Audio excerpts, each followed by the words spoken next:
Temperos de cinema. Estamos continuando a nossa temporada de 2024, onde nós estamos comentando filmes que estão nos streams, que assim fica mais fácil para você assistir ou reassistir. E hoje nós vamos comentar o filme Lion, Uma Jornada para Casa. Esse filme já é de 2016, né?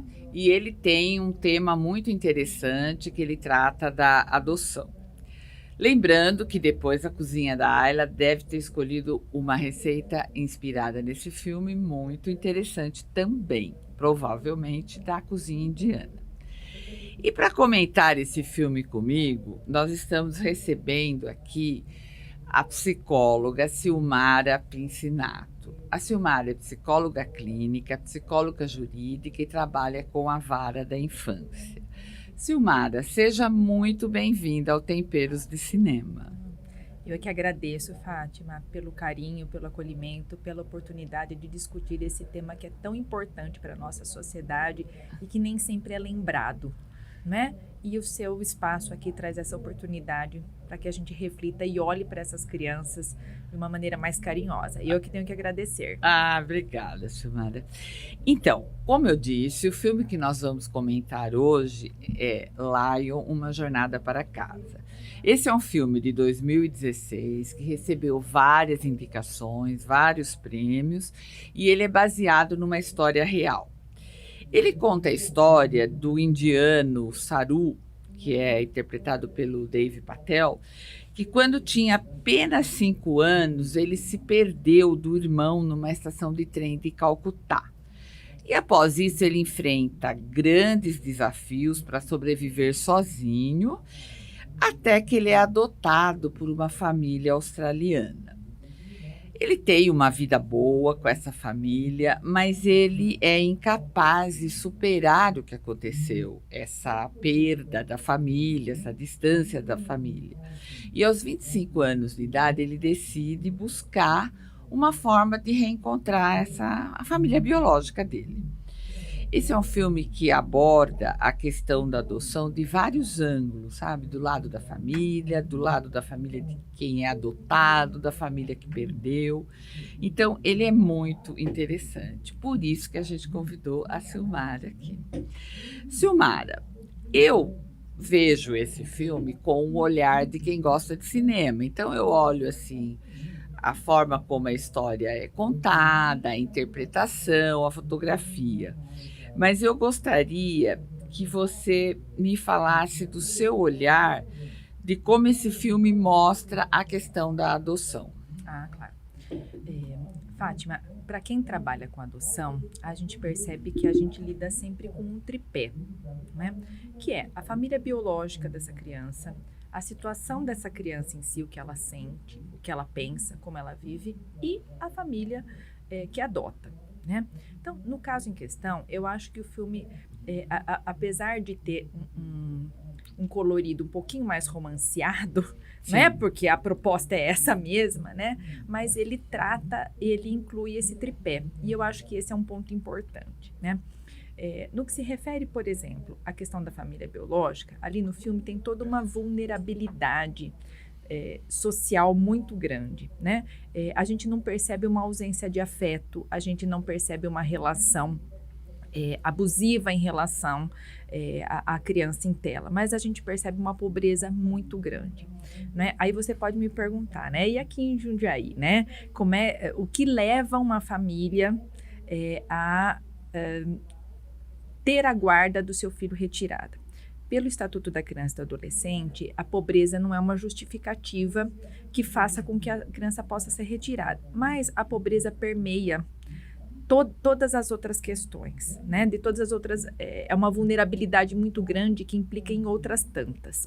Então, esse é um primeiro ponto que o filme trata, a vulnerabilidade social da qual essas crianças provêm, né? Eu acho que o filme trata, no que se refere ao Saru, de todo o conflito de identidade que ele tem a partir da situação que ele vive, né? De ter sido afastado da família biológica, de ter constituído uma outra identidade que fica assim, parecia consolidada, Sim. Não é? E que a partir do estímulo, do contato com pessoas da mesma origem biológica dele, Sim. ele se dá conta de que, assim, que ele tinha guardado coisas na gaveta, né, Fátima, assim, e essa gaveta se abre e ele tem que se haver com isso. E eu acho que da parte da família biológica, eu acho que o filme traz uma coisa, da família por adoção, dos pais adotivos dele.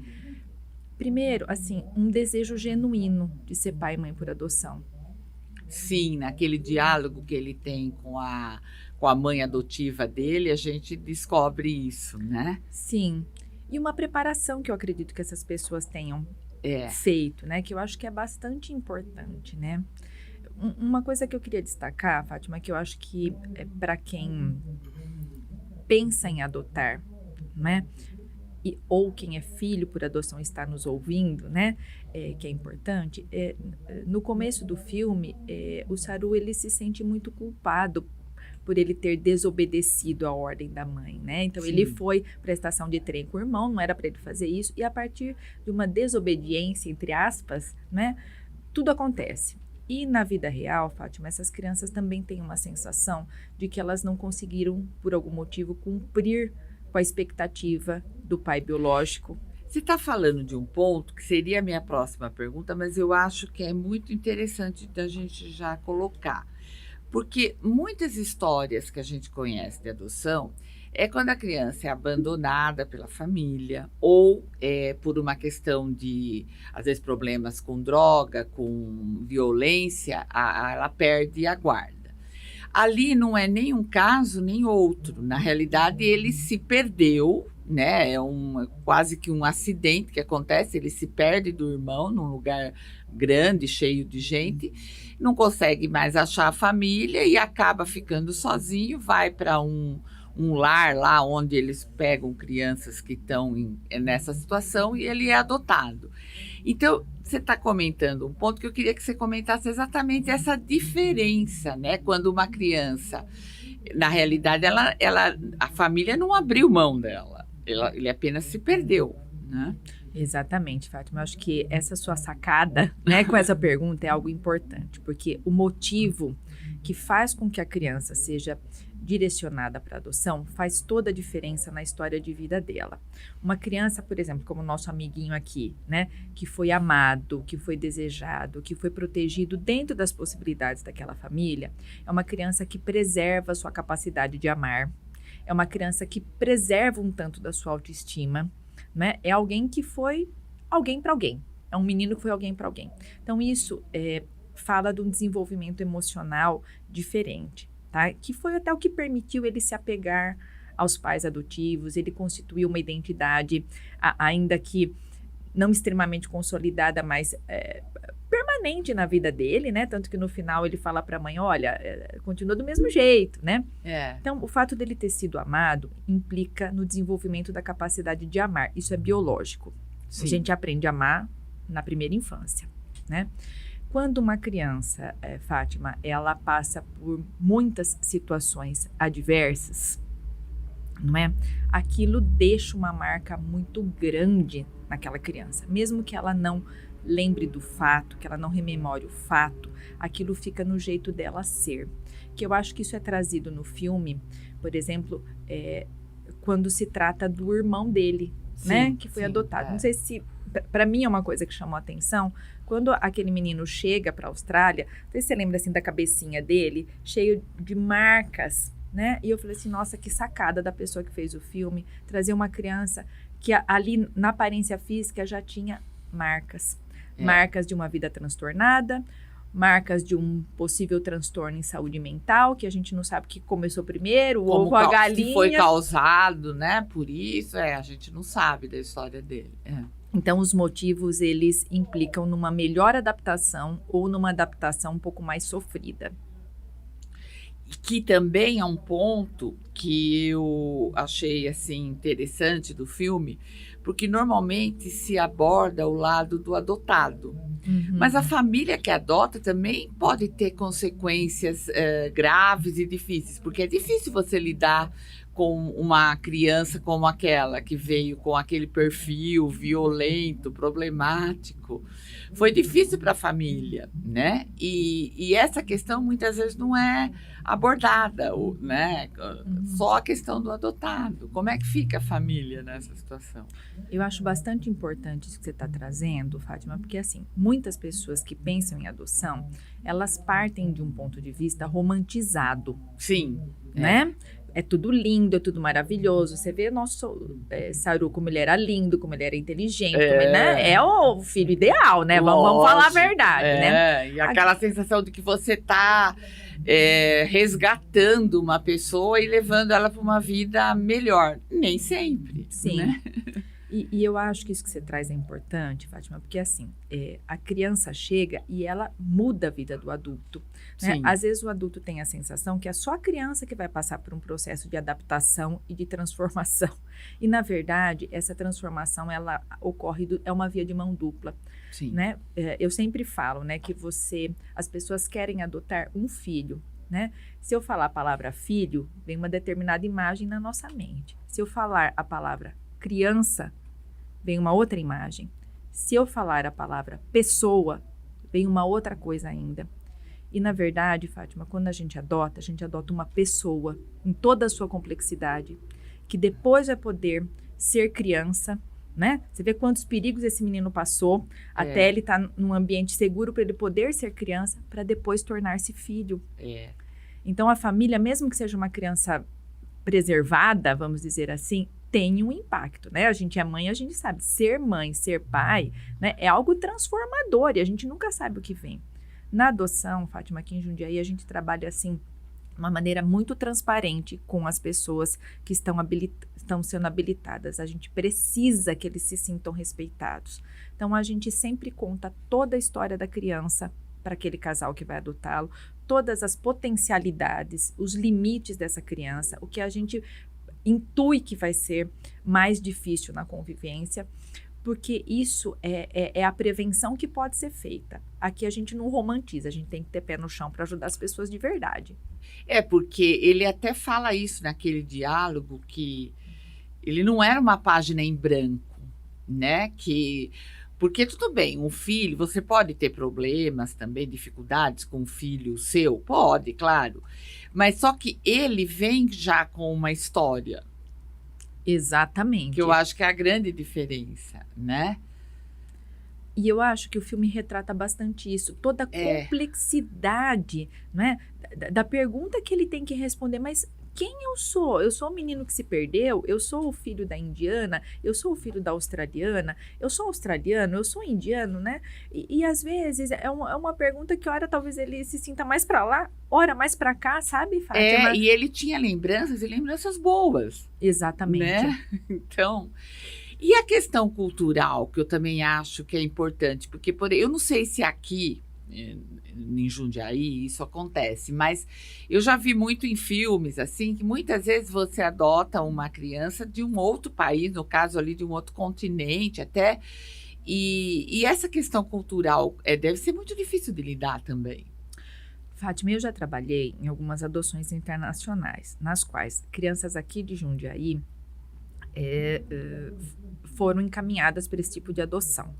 É uma exceção, tá? É uma exceção. A gente tem que dar conta das nossas crianças no nosso país, tá? Tá. Isso é uma prioridade. Tem que ser, é um direito da criança, tá? E é para isso que a gente trabalha. Mas a questão cultural, ela é bastante presente. Agora, eu acho que a gente não pode se enganar, Fátima, achando que essa questão cultural, que ela está posta só nesse tipo de adoção. Se a gente entende, né, a cultura, nossa cultura, como sendo tudo aquilo que a gente aprende no contato com o nosso meio ambiente, né, as crianças que estão disponibilizadas para adoção e os pretendentes, eles têm uma cultura muito diferente.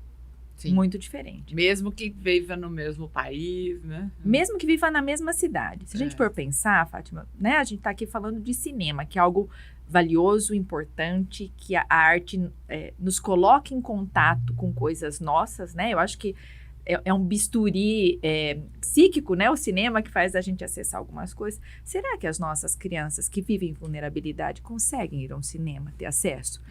Por exemplo, Essas crianças frequentam os mesmos lugares que uma família de classe média, uma família de classe alta frequenta? Não.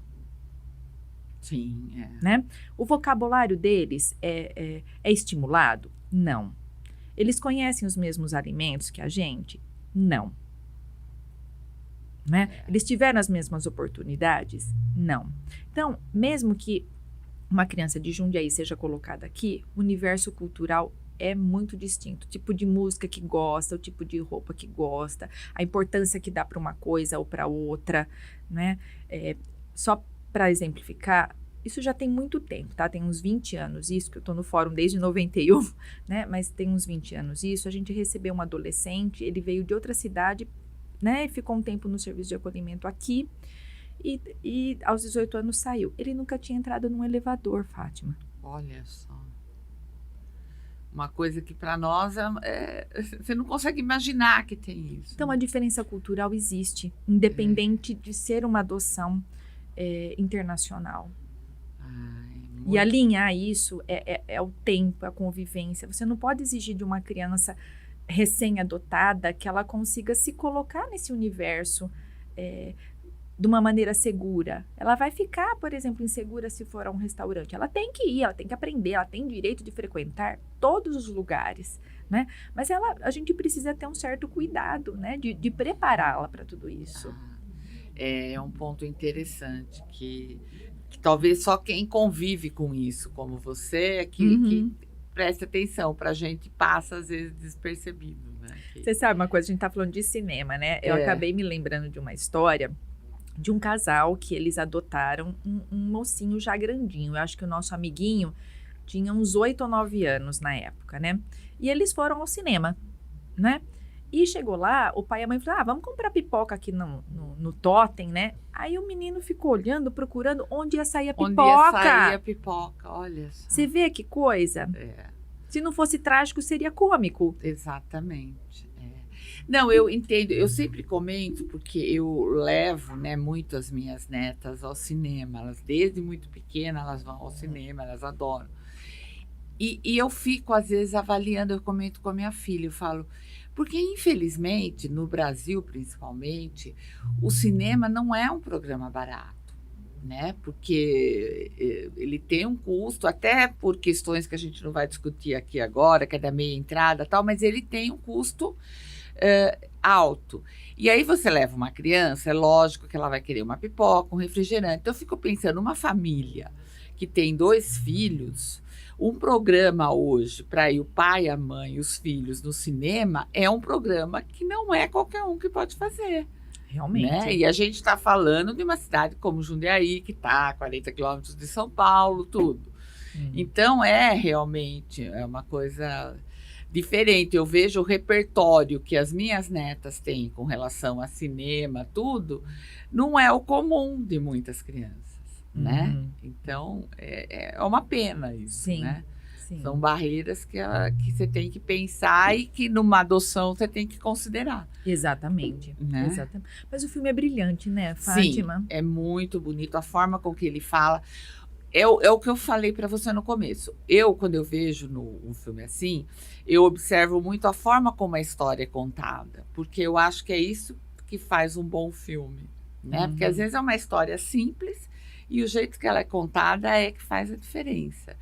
E ele mostra aquela coisa que ele faz ao mesmo tempo, ele mostra cenas do passado, de quando ele se perdeu, da família e do atual. Isso faz você ter a compreensão exatamente do personagem, que é o mais importante, né? Do dilema dele, do dilema, ou do porquê ele está com aquela... Porque um olhar mais simplista, você podia pensar, nossa, mas ele tem uma vida tão boa, por que ele vai se preocupar com isso? Mas não é, ele é um ser humano com uma história e com lembranças, né?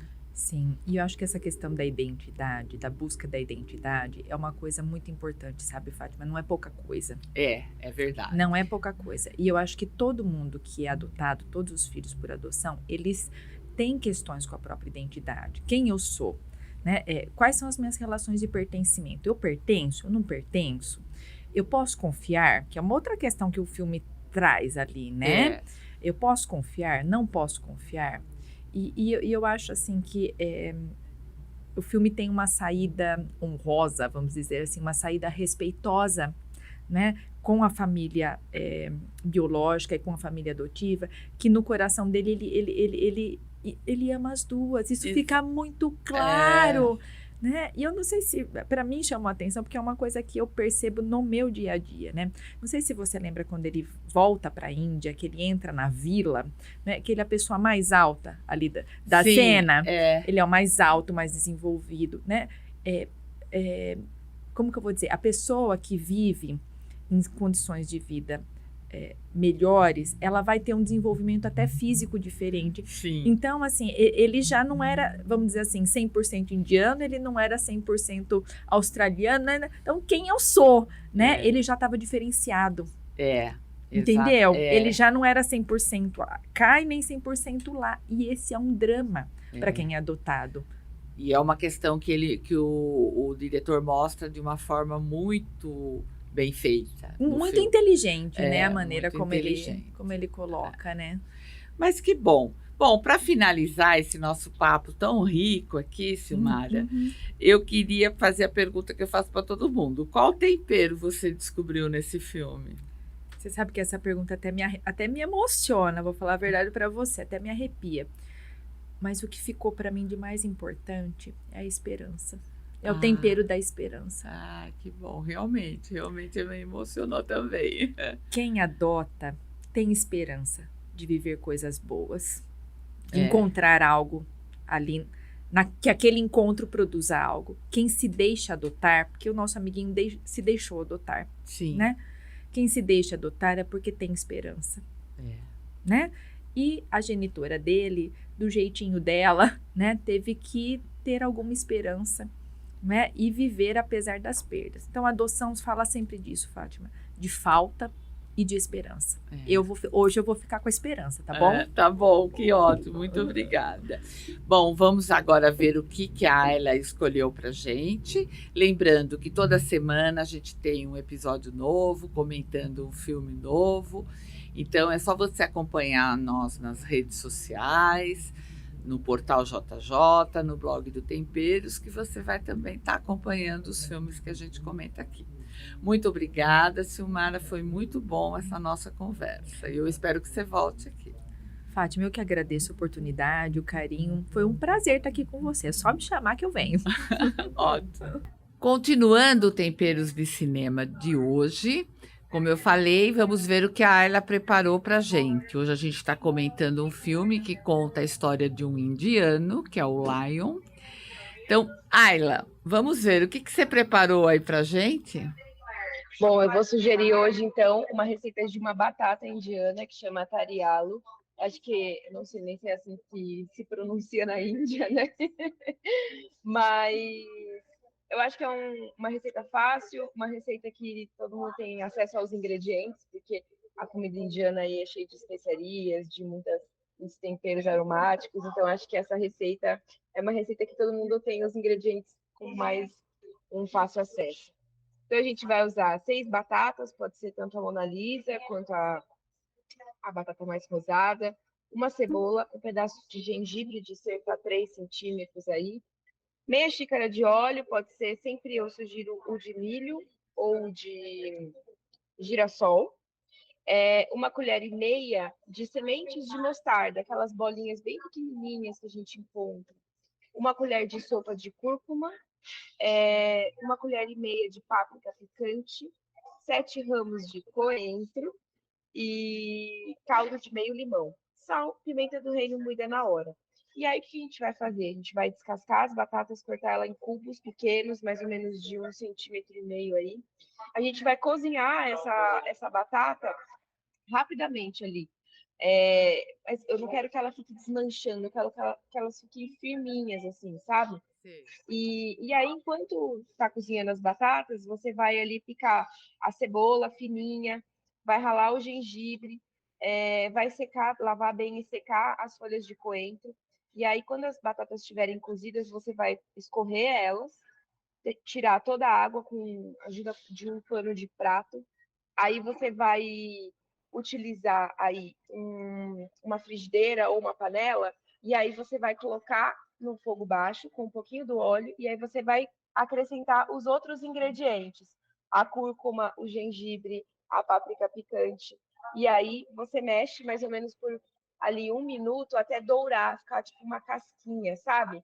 E aí você aumenta o fogo, acrescenta a cebola, tempera com sal, e aí depois você vai finalizar com a pimenta do reino e o coentro. Hum, deve ficar muito boa essa batata. E ela serve como acompanhamento de algum prato, assim? Ela serve como acompanhamento, acho que ela fica bem legal com frango, que é uma coisa que na Índia se come bastante, né? E ela é um acompanhamento aqui no Brasil para qualquer coisa, substituição aí de uma batatinha frita, um jeitinho um pouco mais saudável de comer a batata além de frita, né? Eu acho também para as pessoas que gostam bastante de usar a air fry, dá para envolver ali os temperinhos antes, colocar na air fry, acho que por uns 10 minutinhos e depois só finalizar com a cebola e só dar mais 1 minutinho ali para dar aquela murchadinha na cebola. Bom, lembrando para você que está ouvindo, que você não precisa anotar nada, porque toda a receita completa tá lá no blog do Temperos, no portal JJ e até no YouTube, né? Então Isso aí. é só acompanhar lá ou pôr o vídeo aí no canal do YouTube para ver a Ayla comentando e preparar essa batata, né? É isso aí, gente. Então, Ayla, vamos ver até o próximo programa com mais uma receita aí para nós. Você que está vendo em vídeo no YouTube, você está vendo que hoje a gente não está lá no Espaço Mundo, porque a Ayla precisava gravar online e a convidada também veio aqui no estúdio. Ayla, muito Saudades daquele lugar lindo. verdade, precisamos gravá-la de novo, hein, Ayla? É verdade. Obrigada e até a próxima semana. Obrigada.